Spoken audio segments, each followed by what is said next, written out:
Test, 1, 2, 1, 2. August the 27th, 2005.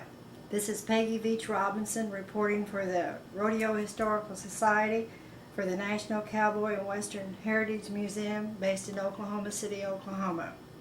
I'm in Greenfield, Indiana today visiting with Shirley Adams Byron, who is going to tell us about her early trick riding days and growing up with her father, George Adams, who had early day Wild West rodeo productions. Shirley, Yes, would you like to start with when and where you were born and your parents, please? I was born in Barrington, Illinois, because they were traveling with the rodeo, and we just stopped off, and I was born.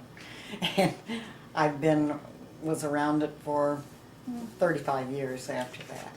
And just when and where were you born, or the date and the year, please? August 31st, 1929. 1929.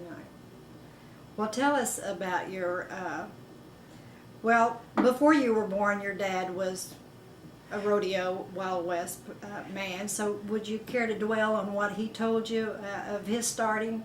Yes, he started, well, in Bismarck, North Dakota is where he kind of originated from. And they used to string up a rope around in a circle, and he bought and sold wild horses, and they would have people riding broncs in this roped off circle, and then have a hat collection. And that's where he got a little extra money to buy horses with. And from there he went on to a traveling Wild West show with many acts, as well as rough stock, broncs and bulldogging and calf roping and this sort of thing. And at one time was considered the largest traveling Wild West show. And your mother, was she a performer as well? She rode high school horses, and that's about all. She was not a trick rider or roper or anything. And I understood you telling me earlier, your dad had some partners Off and on through the years. He put on a show with Cliff Monette, who's out of Indiana, and I think maybe he and Cliff Gatewood put on some shows together. That's all I remember of him having partners.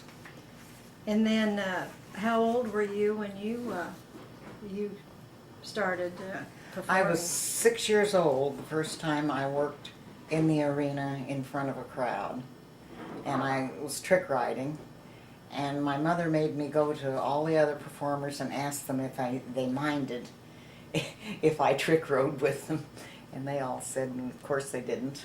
So that was my first time in the arena.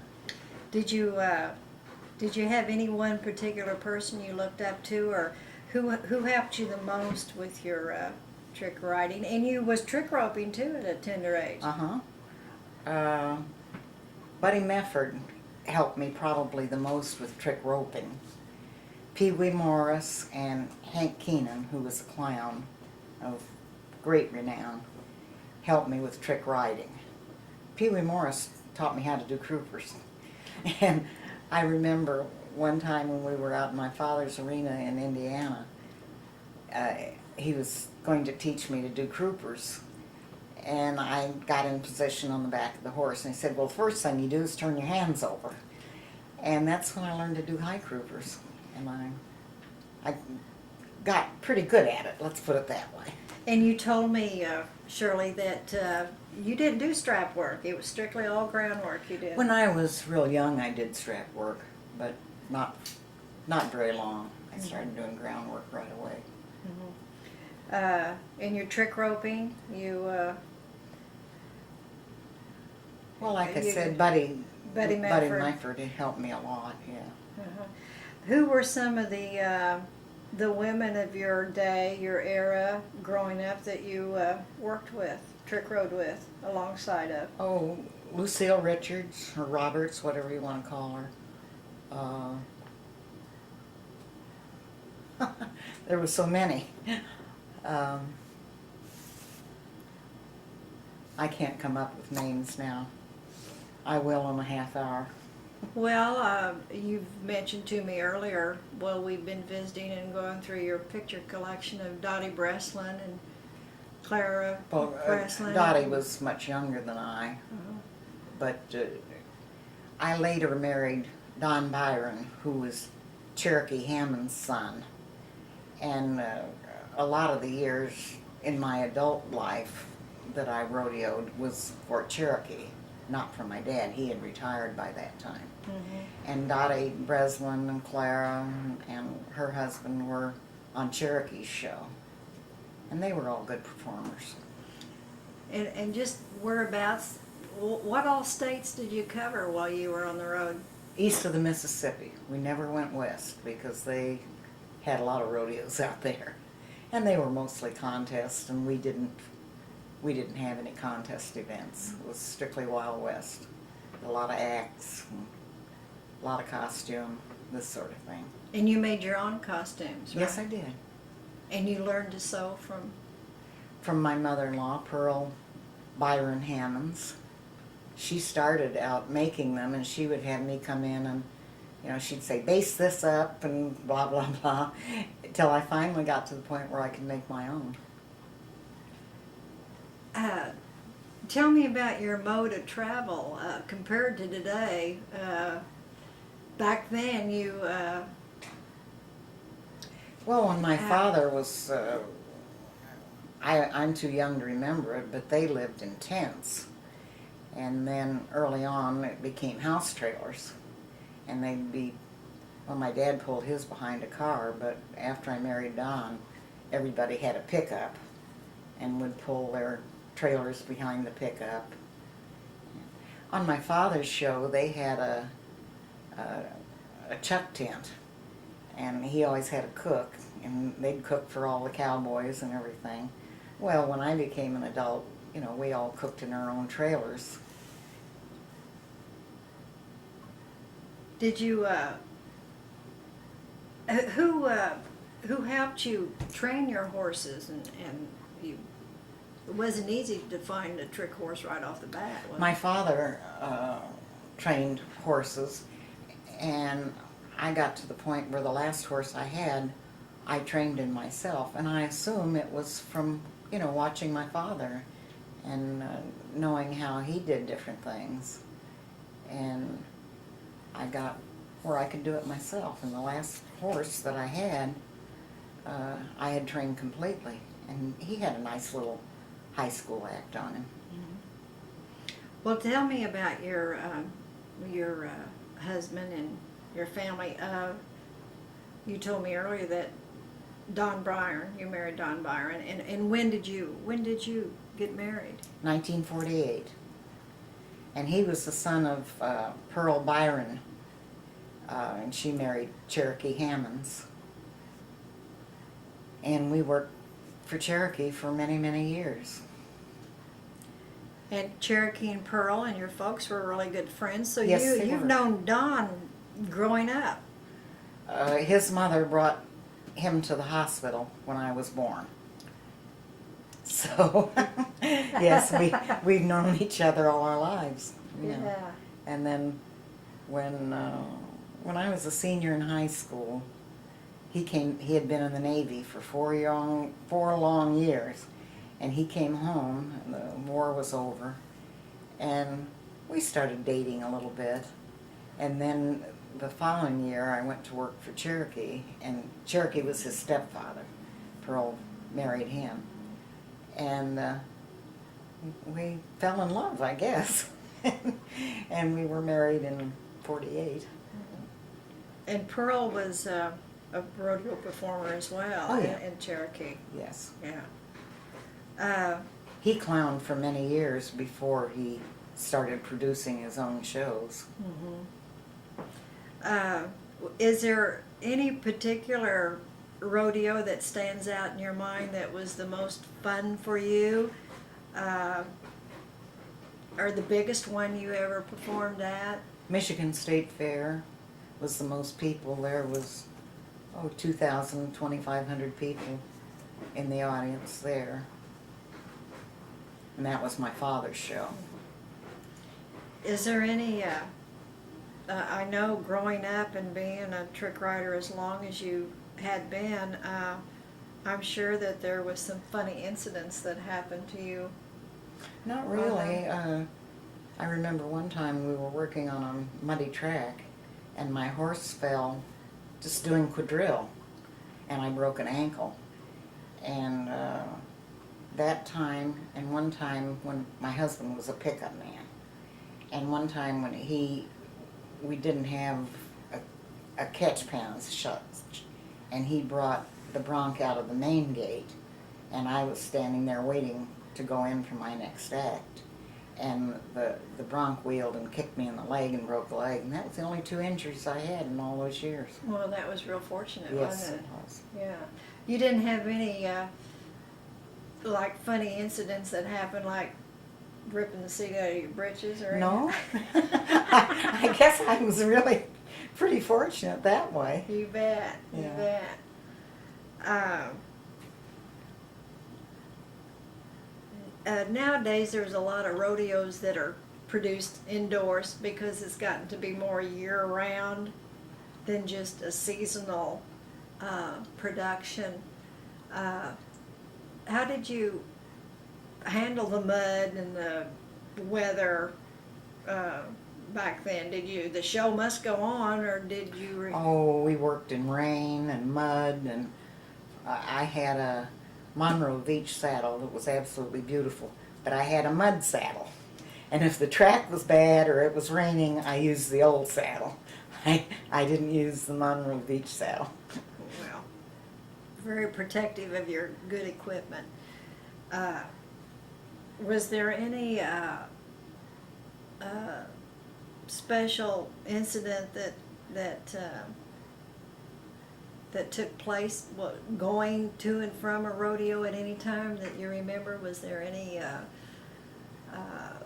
everybody traveled together? No. Right? Or as a group down the high? No, you, not Oh, necessarily. you didn't? No. Oh. The only thing that stands out in my mind is Don, my husband, and I were going from one date to another, and he went to sleep and turned our truck and house trailer over. And I was scared to death. My horse was hurt. Mhm. Fortunately, we were hauling 2 horses, and neither one of them was injured. And it's a wonder, because the truck was completely over on its side, and I was climbing out over my husband's head, screaming, "You've killed my horse! You killed my horse!" I didn't ask him, "Are you injured?" More interested in your animal. Yeah, I was. Yeah. And then you and Don started a family, and Yes, and when the oldest boy's name, we called him D.H., Donald Harvey Byron Jr., and when he got old enough to go to school, we quit, because my parents were rodeoing when I was young, and I was always 2 months late for school. And I made up my mind I was not going to do that to D.H. because it was very difficult to make up all that work. And fortunately, I was a good student and got through it all right, but I wasn't about to put him through it. So we retired, and Don drove a truck for a long time, overland, and then he became diabetic, and I don't know if it's still true, but in those days you could not hold a chauffeur's license if you were a diabetic. So then he started working in a trucking company's office, and worked himself up to vice president of traffic and safety, and that's what he did, the rest of the time that we were together, until he became very ill with diabetes and then couldn't work at all. And then- He had a stroke and what year did he pass away? this year, January 13th. January 3rd of 2005.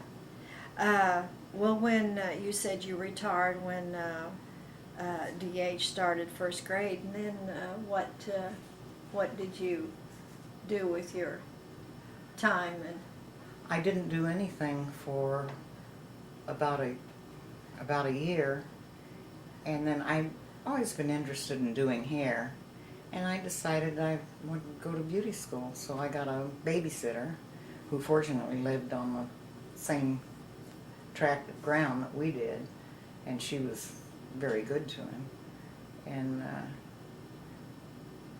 I went to beauty school, and then I taught for a while in beauty school. And you had your own beauty shop And operation. then later I had my own shop, yeah. And how long did you operate that? 25 years. 25 years.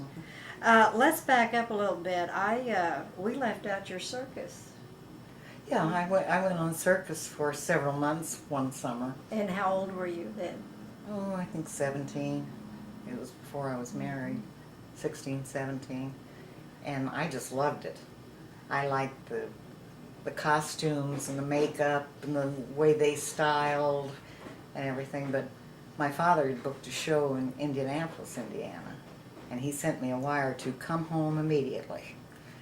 And, you know, I was young. What my dad said to do, I did. Yeah. And I didn't want to leave. I liked the circus. Who was some of the people you worked with on the circus? I know you showed me a family there. Yeah, the Christiana family is about the only ones I can remember now. And exactly what was that? What did that family do? Oh, they had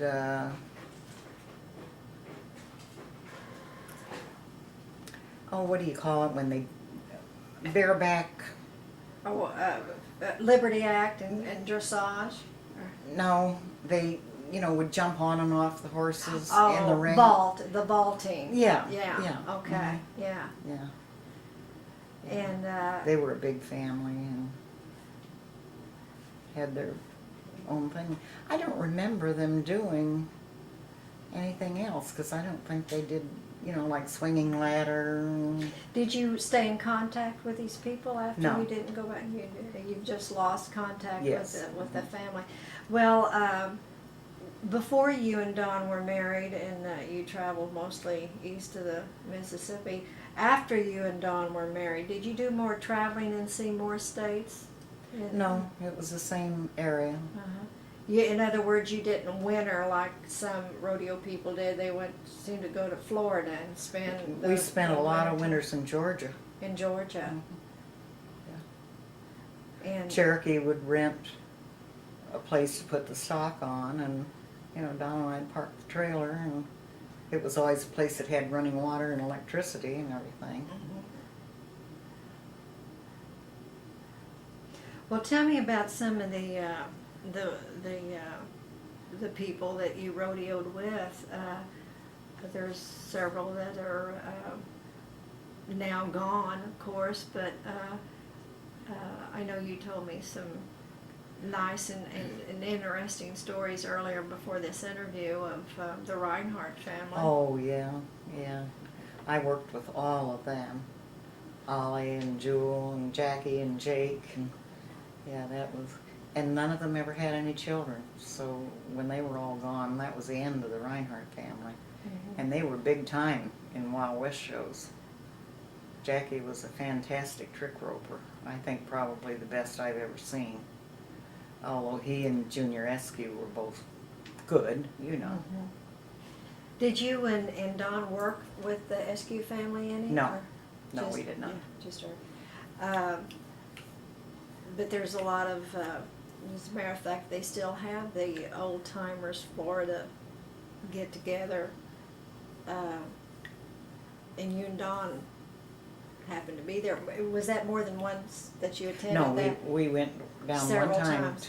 just one time. Just that one time? To Kissimmee, yeah. Uh-huh. And too bad that we all can't have those gatherings Mm-hmm. more often and more centralized. Well, so many of the people that I worked with and knew are gone. Mm-hmm. I'm 76 years old, and so many of them were older than I, and they're just all gone. Mm-hmm. Lucille's gone, and so many of the people that I remember distinctly, are Mhm. gone.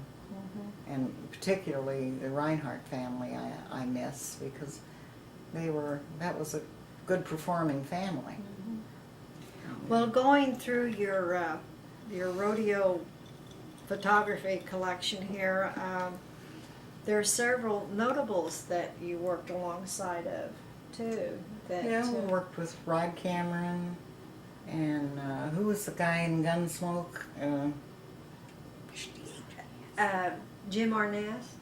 Yeah. Yeah, okay. Yeah, my older son was just a baby when we worked with him, and I've got a picture of Arness holding him, and that was kind of neat. Yeah. But all they did was be announced and go into the arena and, you know, wave their hat and that sort of thing.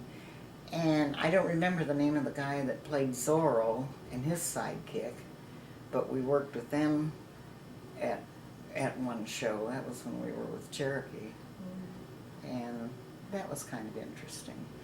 You have several pictures here that are autographed to your in-laws from Yakima Canutt and Hoot Gibson Mm-hmm. and Tex Ritter. Mm-hmm. Do you remember No. these people? No, I just know the pictures Before- and them telling about, you know, having them on the show or working with them and knowing them. Yeah.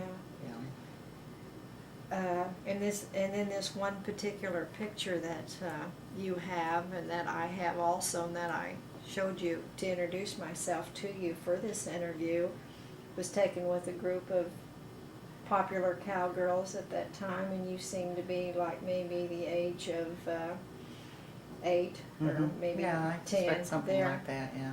That was quite a company you were in Yeah, with those women yes. back then. I didn't particularly, that was in a Western magazine, and I didn't particularly like the write-up that accompanied it because it made these women sound like they were out on the range rounding up cattle or something, and they were all rodeo performers. Yes. You know, Uh-huh. I don't think any of them were on a ranch. And It was just the some either journalist's imagination. well, and you know, like they seen a trick rider at one time or other, and they knew that's what they wanted to do, and they just went for it. Yeah. And did you enjoy all the travels in the country that you went through and seen, or did that kind of get old after a while, or? I don't remember not liking it, you know, but I didn't have. Well, as long as you were in it, you were what, 6 years old when you started, so you know you had quite a time in there, but you never seemed to get bored. No. I think the only thing that bothered me was when I was in grade school, we were kind of looked down on because we were show people. And, you know, there was a lot of people that long ago that, you know, thought you were trashy if you were in any kind of show business. Gypsies, Roman gypsies. Yeah.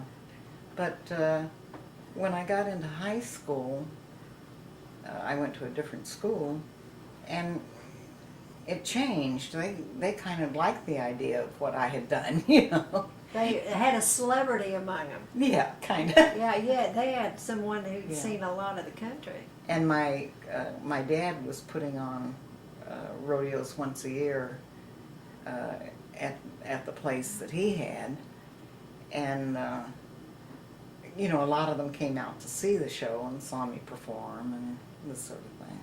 But grade school was bad because, as I said, we were trashy people.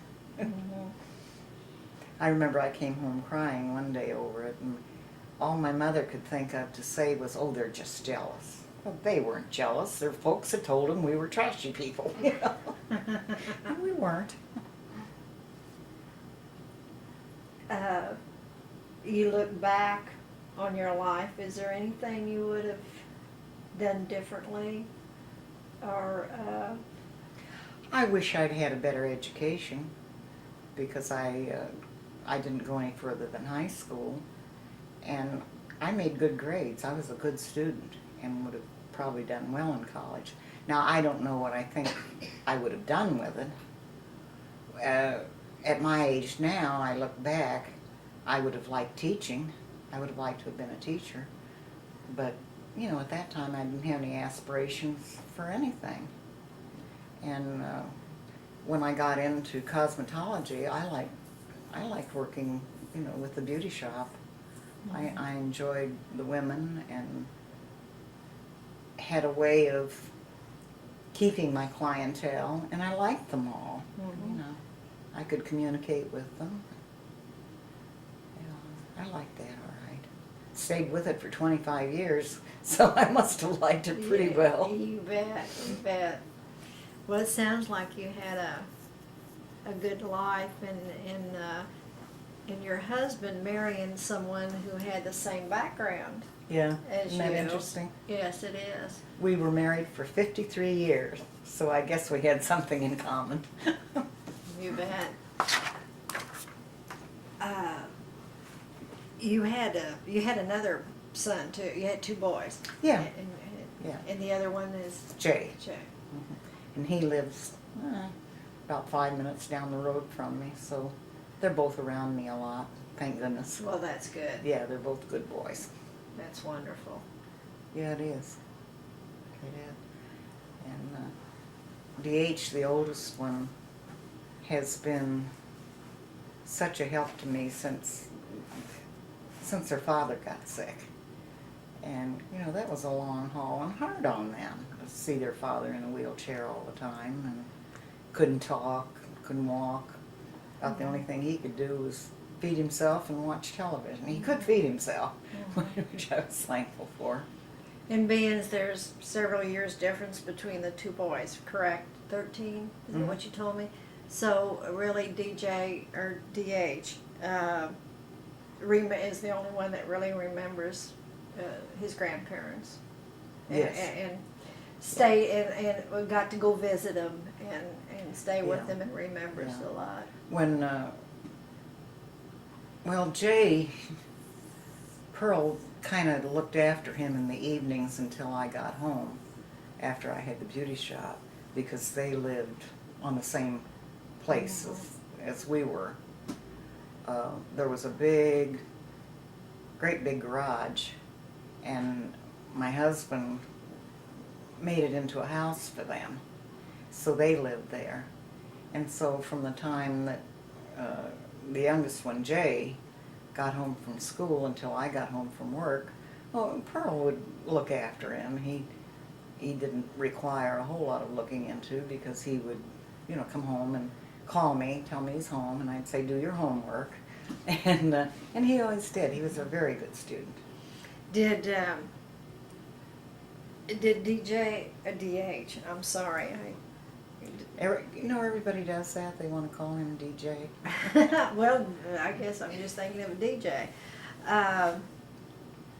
Did you teach him how to ride in his? I suppose we must have. I can remember we were wintering in Quitman, Georgia, and that was the first pony he had.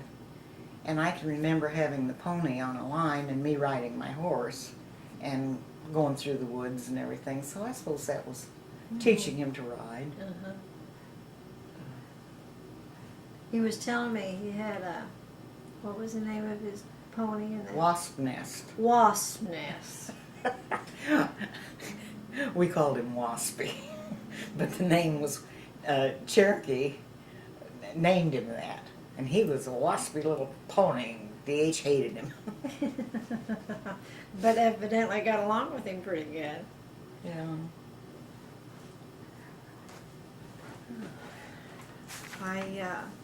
I really appreciate you sharing all your pictures with us today. And Well, that was kind of fun for me too, because many of them I hadn't looked at in years and years and years, and forgot about them. You know, there was pictures that I didn't even remember that we had, and that was a pleasure. Well, getting back to your oldest son again, DH, he spent time with Grandpa Byron, a lot of time. No, With, the only time and he traveled with him. So. Yeah, Frank worked for Cherokee, and So okay, now let's get.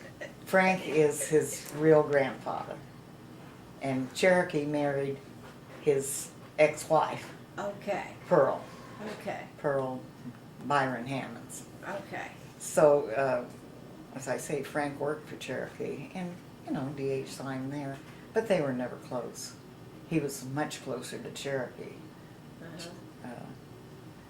They had a wagon built that Cherokee announced out of, and he'd take D.H. out there with him and set him up on a thing there beside him, and D.H. would just sit there and listen to Grandpa, because he called Cherokee Grandpa too. Uh-huh. Well, he had an interesting life in his time too, growing up and being around all the rodeo people too. Well, he was so young when we quit, I don't know, that he remembers too vividly, although he's got a pretty good memory for, not being around them any longer than he was.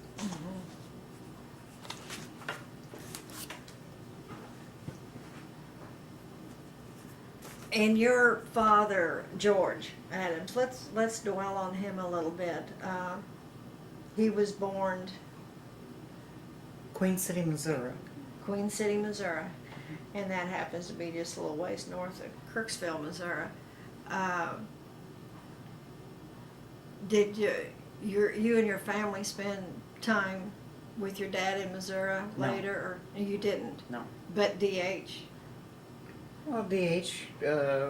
Used to go out and visit Jacita, Iowa. my cousin Jacita.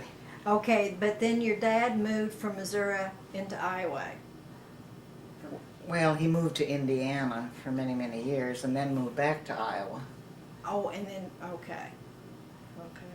So you've been in Greenfield, Indiana for, Well, at least 25 years, because I had the beauty salon that long, so maybe 27, 28 years, something like that.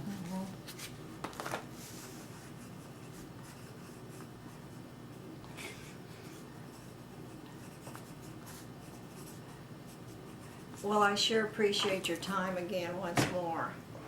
Well, it was my pleasure. And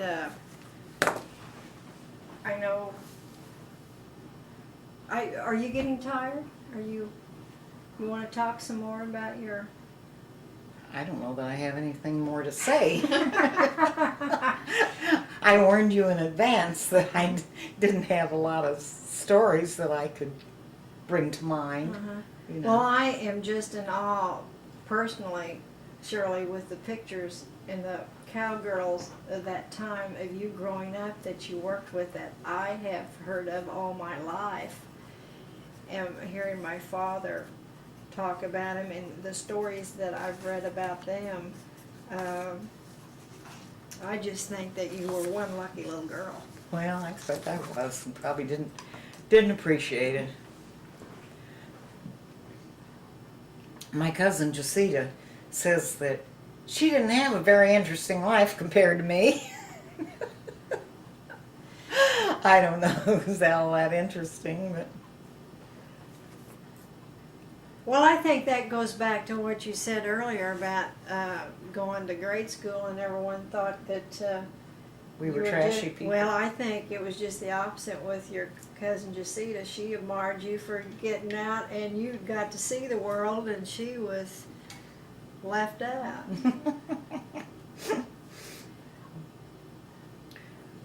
But she had brains enough to hold down a good job for many, many years. So she wasn't all that disenfranchised, or whatever the word is. Well, I once again, I want to thank you for this day and your time, and once again sharing your pictures and your story, because it was most interesting. And like I said, to me, you were one fortunate little girl to be among the company of the women. I suppose your I day. was, and I don't think I appreciated it probably. Probably not. I but- was, that's all I knew, you know. Right, These were just people I knew. right. I agree. Yeah. Well, I thank you so much. Well, you're again, very welcome. It's And, my pleasure. And I hope we can see each other again and our paths cross again. Thank you. You're very welcome.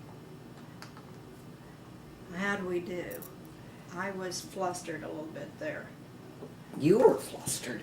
I was trying to get you to say that George ended up buying a town in Iowa. Oh, I'd forgotten all about that. Well, I couldn't make sense of that. Like, Bought a town. he bought a I town just- in Iowa, Console, Iowa. Indeed. See, you didn't know that. No, how, what's the story about that? What's that about? I don't know. I don't It know why would- he left Indiana and came back to Iowa. I don't either. I But don't know. he came, of course, see, that's where I pick up that I know, knew him.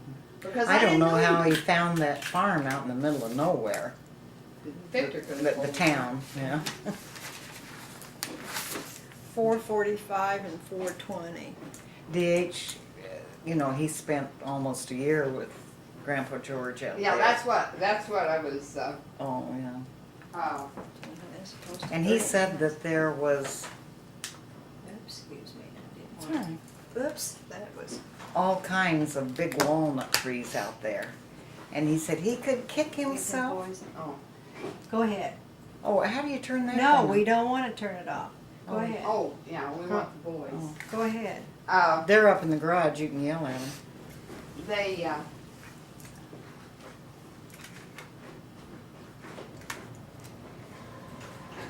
Wish my father were alive and he could see this with me sitting here with a cigarette in my mouth.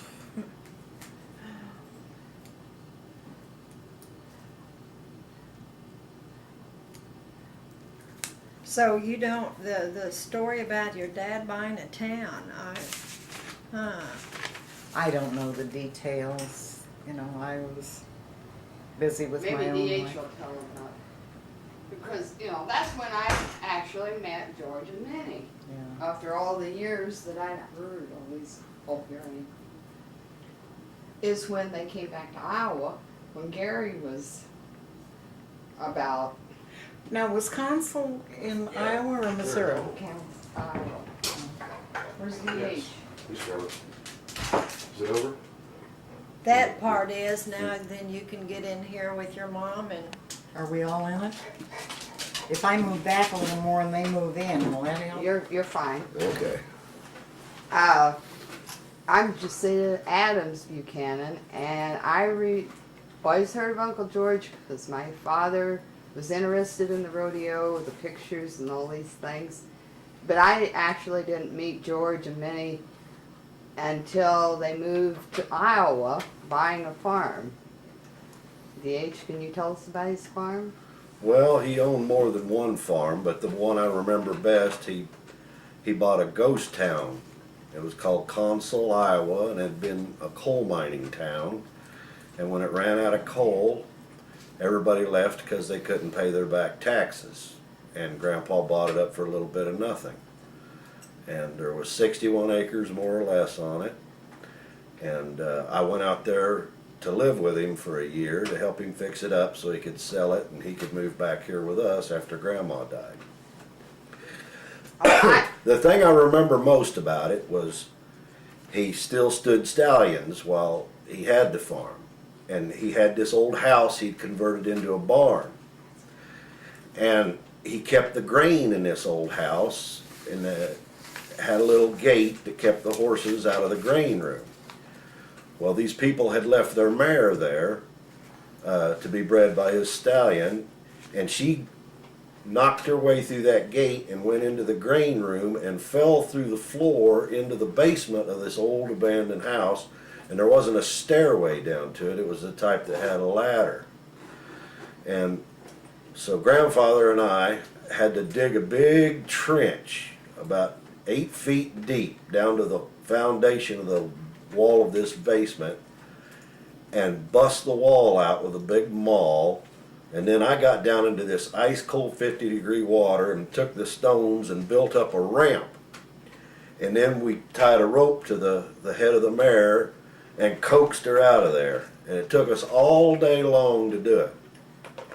Now, my grandfather was a bit of eccentric. He said you shouldn't do caffeine, but he insisted that morning that we drink tea mixed with coffee.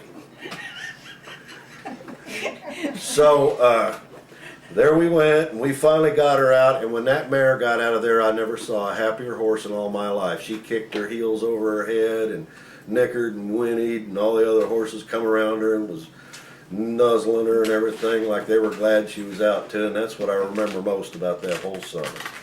As I remember being up there one time, he had another house maybe that he had his horses in. And as the true showman he was showing this, took his hat off, this is the greatest horse that ever was, you know, whatever his name was. Do you remember the sign that hung over his driveway? You know, I'm sure I George T. Adams Ranch. And Anyway, I had that painted for his birthday one year. And he, you know, had 2 poles sticking up and this big sign. And he, at that time, I was, 15, 16. But my brother and Gary, which was George's youngest son, was later killed in an accident, used to visit with my brother, or come down to our place, and my brother and Gary were the same age. And they came down in a 51 or 2 Chevy coupe with the back seat out with Kickapoo. Do you remember Kickapoo? Yeah, I remember Kickapoo. He was the greatest little stallion. He was blind when I met him, Oh, really? and grandfather was still breeding him. We'd spend hours driving around in his old pickup truck putting out flyers for Kickapoo and this other black stallion, I can't remember what his name was. Some people come once and wanted to borrow the black stallion and take him to their house, and Grandpa Adams says, I wouldn't loan him to Jesus. Sounds like him. Let's see. He had another stallion that went blind. And I don't know if it's a veterinary or what, told him that it was But later, overusing. What my grandfather's chief claim to fame was, he could cure foundered horses. And no veterinarian at the time would do that. They would always destroy the horse. But I watched my grandfather do it, and I was young and I don't remember what he did exactly. He But worked on their feet a lot. their feet would grow out like sleigh runners, and he'd slowly whittle them down, and he'd dig a little trench and tie the horse to where it had to stand in this trench, and he'd put those tablets like the miners wear in their hats that makes acetylene gas. What's that chemical called? Sulfur? No, it's another chemical that miners use in their cap. It'll come to me. But he'd put that in there and let their feet soak in that, and then he'd give them some kind of shot, and he'd put them on a real meager diet. They just were pasture fed only. And he cured, for example, Kingston and several other horses. And at the time, no veterinarian would even attempt and to this day, I don't think so, because he was going to teach my brother or my dad, and nobody ever took time to learn that. Now they wish they had it. Kind of like that trainer with Seabiscuit. Nobody was trying to cure horses with broken legs. Yeah. Right. Yeah. So he was kind of a veterinarian Yeah, he was in a a way. He did all homeopathic veterinary, you might His call it. brother was a veterinarian that happened to be my great grandfather, or my grandfather, What was his name? John Quincy Adams. Oh, And that was I didn't remember that he was a veterinarian. Yeah, Well, actually, I suppose Dad probably learned a lot of stuff from him. my grandmother, which was married to John Quincy, seemed to be the brains behind him finishing the vet school. But then after a few years, his demise. I don't think my dad finished college either. No, he went for a while, but then he came back Yeah. to Greentop, Missouri, and built a barn on the county line at Green Top, which is still standing in 2006. Or Huh. 2005, I forgot what year. You were too young to know Ethel. My dad, huh? Oh, yeah. She was a friend of my husband's grandmother's.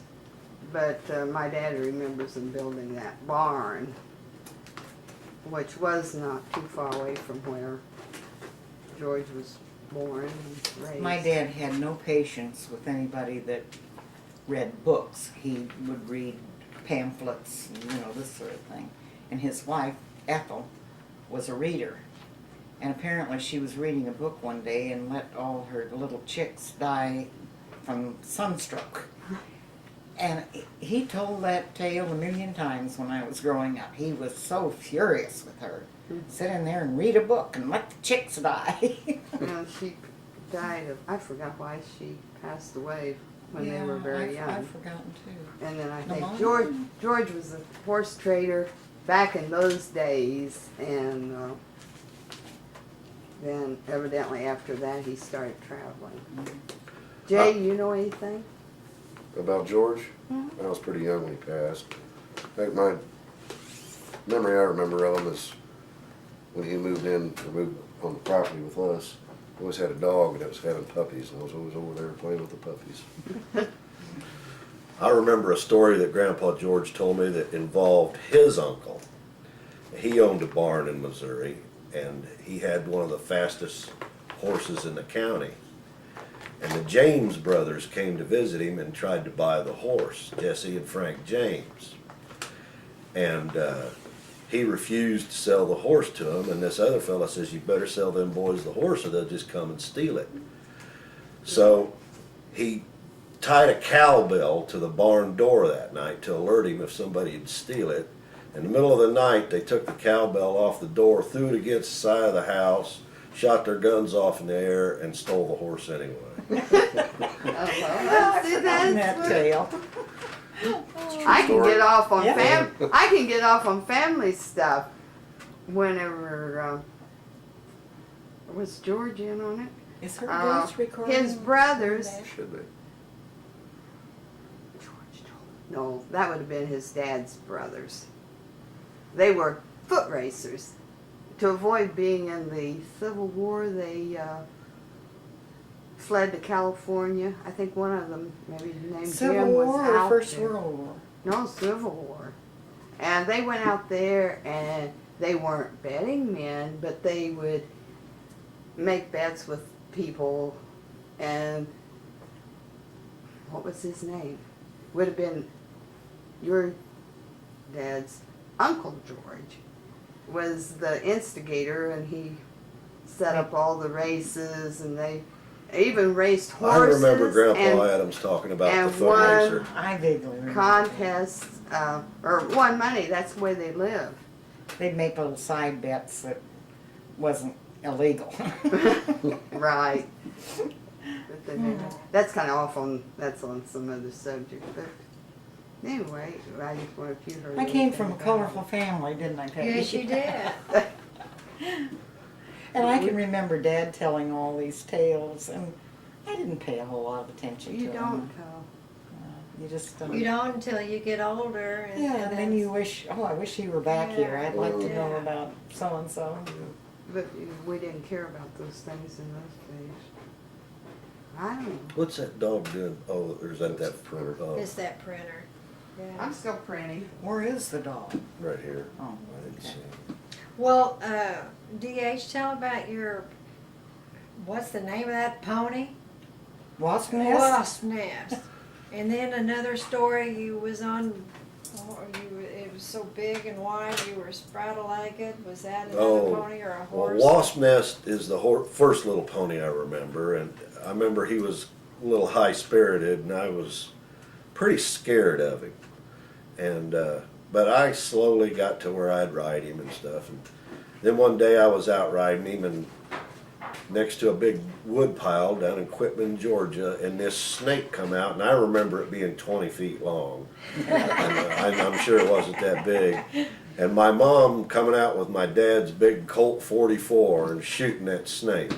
and I hit it. I couldn't hit the broadside of a barn now. I tried, but I thought it was a coral snake. And DH used to play around this wood pile.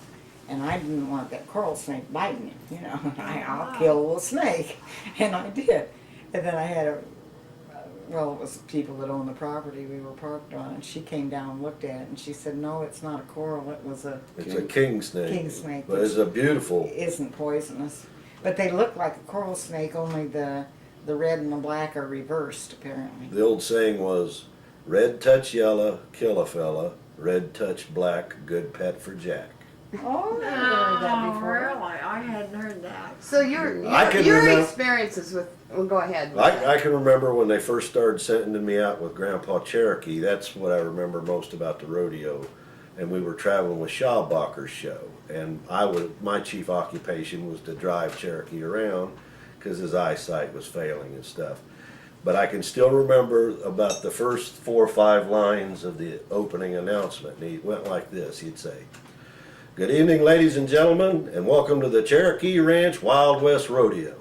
Rodeo or rodeo, both proper pronunciations meaning roundup, which started on the western plains years ago when cowboys and cowgirls from all parts of the country would gather amongst themselves to see who could ride the meanest outlaw bucking horse and rope the fastest little calf. And tonight, for your entertainment, we have brought these cowboys and cowgirls together for you. So let the show begin." That's very good, DH. I wouldn't remember that. Well, I listened to it so much it burned into my Well, mind. how many years did I listen to it? Did you ever ride or do anything? I didn't ride when I was a young kid. I rode in the Grand Entry and did stuff as a little bitty boy. Didn't you used to carry my rope? And Yeah, I'd carry your ropes into you before you do the rope tricks. But I rode this great big half-draft horse Palomino named Kingston, and he was about 17 and 18 hands high. And my little legs stuck out like this when I was riding him. And they'd go flap, flap, flap on his back, and I'd carry a flag. And everybody thought I was so cute riding that big old horse. Cherokee used to introduce him, and horses got where if you weren't really on top of them, like, you know, we'd be lined up and then go down at the end and come back to your place when you were introduced. And I was always so afraid that Kingston would run into that end horse and knock him off. But it never happened. He either had brains enough to rein him away from him or Kingston didn't do it. But Cherokee would introduce him as the youngest cowboy in the world. But you didn't like bucking horses or anything. Well, some of the other cowboys, after I was driving Cherokee and got a little older, I was a little older of a teenager. They talked me into riding this one little bull they had called Fireball. So I said, okay, I'm gonna do it just to shut you guys up. So I rode out there and I rode him. Of course, he just kind of did some crow hops. He wasn't like these bulls you see on TV today. So then I started, part of my job was feeding the stock, and I'd especially feed him good. I'd feed him grain out of my hand, pet him, talk to him. Now, don't hurt me if you buck me up. One night we had a show, and I was the only guy to ride his bull. And I rode him for the full 8 seconds and stepped off through my leg over his hump. He was a young Brahma. Perfectly landed on my feet, took my hat off and bowed. And after the show was over, Ralph got on all of the cowboys and said, "Look at that boy, the only guy in the whole show to ride his bull." So you were But famous my for- grandfather Cherokee didn't believe in bull riding. His motto was, cattle are meant to eat, not ride. I didn't know that. Well, he had bull riding. Yes, but he never was a bull rider. He was Oh, always a well, bronc rider. He didn't yeah. believe in it. Yeah. Did you learn to trick rope any, or? No, I never was And, coordinated enough and to then your pick it up. mother, 5 years old, jumping the pony over the No, he never jumps. did that. You never. I never they inherited that instilled athletic that talent. onto you, or not. Well, honey, you were so young. You were 7 Well, at most. surely you were 5 years old. I think she was a little overprotective. Of you. Yeah. She made me a rope once with a piece Swivel. of chain, like It's called a swivel. a swivel chain, and I could Oh do the, yeah, I could, you can't go wrong doing one of those. no, it forms a circle regardless. Yeah. Yeah. Well, I was in my middle 20s when he was born, and I suppose I was probably overprotective. Because I can remember I thought he should be outside, and I'd be busy in the house. And I had a long rope, and I tied him to the trailer. I didn't want him wandering off. And Cherokee'd come along and untie him and take him with him. That's too much like an animal. Tie a kid up, and he worshipped DH. DH learned to walk, walking around his cane. He was already crippled. He had a very bad car wreck and was crippled the rest of his life. I aimed to ask you about that when I seen a picture of him with a cane and Yeah, I how never he'd thought gotten about hurt. Yeah, it was a car wreck. Uh-huh. He lost the sight in one eye, and his leg never did get well. He limped and walked with a Had a cane. bad arm also. Yeah. That's Now, right. where are they buried at? Oh, out beside Right here in Don, Greenfield. In Greenfield. Park Cemetery. Yeah. our- Have you our been there, graves are- Jacita? No, At the same, do you want to go? not the one here. Do you want to go and take pictures? No. No. Okay, I didn't know if you want Well, to. she I mean, wasn't she, that familiar with either one of them. Our plots adjoin, Pearl and Cherokee and Donna and I. Of someday course, I I'm should not know there where. yet. Was Cherokee his real name? John. John. Why? Where John. did Cherokee come from? Back when he was a bronc rider on, shows and everything, he was called the Cherokee Kid. And he wasn't half Indian, honey, he was a quarter. Oh, I thought Now, it was where half was he Indian. born? Where did Go Reed, Yeah, Texas. in Texas. Glory, Texas? So that was the picture. And I was always from Seymour, Texas, and I've never been in Texas in my life. Unless he was mad at you and he was announcing you as you'd come out from the gate into the rodeo, he'd announce you as being from San Juan, Puerto Rico. He must have been a character. He was. When he'd get about half stewed, and a whole bunch of us were going with guys on the show. And this was before I married Don, and he'd announce me as Shirley Byron. I was still Shirley Adam. And You weren't even married yet. oh no. Is that right? What made him And, do that? He was ornery. And he'd get half tight and get silly. So he was a good announcer then. Oh yeah, yeah, he was a good. Was there any clowns that stands out in your mind? Huh? Clowns on the rodeo. That's me. Oh, I can't remember any of their names, but there's a lot of them that stand out in my mind. My dad did a little bit of clowning, but he had an unusual act. He was Pancho the Mexican, and he was dressed all up in a Mexican suit with a big sombrero. He kept blanks in his gun, and part of his act is he'd shoot himself in the foot and then have to hobble off the arena. Well, Jake Reinhardt clowned for Cherokee a little bit when he wasn't drunk. You don't remember Alex Smart or anything? I seen you had, there was a Homer Keenan. Holcomb. Yeah, Hank Keenan. Yeah. There was a clown picture of Homer Holcomb. Do you remember Homer Holcomb? No. And he certainly wouldn't. I don't. No, he wouldn't. The clowns that I got to know was when I was older and was on Ralph Schaubacher's show. Who clowned for him? I can't remember his name, and I was a good friend of him, but I just can't remember his name. Did I keep you wanting to say Buddy Davis, but that I don't. That doesn't ring a bell. There was a Buddy Heaton that clowned for a short time. Did you sleep in Grandma's trailer, or where did you sleep on that show? I slept in the front seat of the pickup truck or a tent that I had. Oh, Grandpa had the camper shell. Now when I was traveling with him and Grandma Pearl, we all slept in the trailer. They had a bedroom in the back, and then the kitchen turned into a little bed, and I slept up there. But after she quit going, and it was just me and Grandpa Cherokee, all he took was a truck with the camper shell, the handmade one that Dad built. well, where was she? Where was Pearl? She stayed with you and Dad.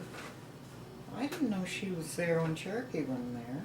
Yeah, I went out 2 different summers with him without her. You're kidding. No. I don't even remember that in a man. Or maybe she stayed at the motel in Quitman, Georgia and ran it while he was gone. I can't remember. That was a hotel. No wonder Yeah. I didn't know you lived in Georgia. They managed a great big motor hotel. I remember one time when we went down there for Christmas, I guess it was, and I came down with the flu, and I was so sick. And she was, you know, cooking the stuff you cook ahead of time for holiday dinners, and that smell would come up to the room I was in, and I thought I was gonna die. But you know, I got well overnight and was able to eat the next day, and A good, clean Georgia air. Good Adamses. Where is Quitman, Georgia? It's, the nearest big town is Valdosta. It's about 15 So- miles from the Florida line. I was gonna say, Valdosta's it's not all that down, big. the Florida Panhandle, isn't it? Or no, okay, what is it? Louisiana, Georgia, and Alabama, or is it Alabama and then Georgia? It's Georgia, Alabama, then Mississippi. Oh, And okay. Georgia sits north of the Florida Panhandle. Okay, So Georgia doesn't have any contact with the Gulf of Mexico. that's right. Okay, I And forgot. it was, the next nearest town was the other direction called Waycross, Georgia. Mm-hmm. And I got to go there once when I was spending the summer with them. And that was we just went to the Okefenokee